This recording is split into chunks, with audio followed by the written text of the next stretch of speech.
ইসলাম মানবো কেন?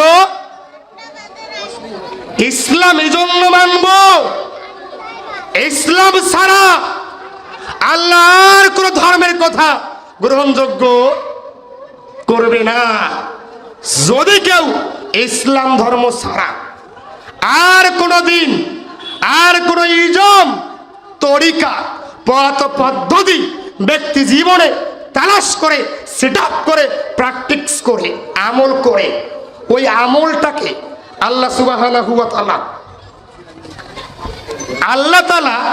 ওই ব্যক্তির কাছ থেকে কিচ্ছু গ্রহণ করবে না। নাম্বার 3, ইসলাম মানবো কেন?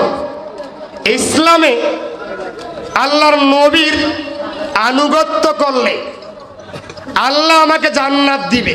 আচ্ছা বলেন, ইসলাম ছাড়া আর কোন ব্যক্তির আনুগত্য করলে আল্লাহ জান্নাত দিবে? দিবে ভাই বলেন?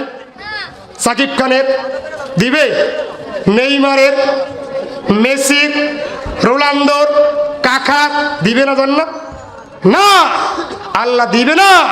বরং আল্লাহ রাসূল বলছেন, যে ব্যক্তি মুশরিকের নীতি সাদৃশ্য অবলম্বন করবে, তিনি বলছেন যে মান তাশাব্বাহা বিকওমিন ফাহুয়া মিনহুম, যে জাতি যার অনুকরণ করবে এ তার বলেই গণ্য হয়ে যাবে। যদি আপনার মেসি জাহান্নামে যায়, যারা আজকে মেসিকে সাপোর্ট করছো তারাও জাহান্নামে চলে যাবে। ঠিক কিনা বলেন?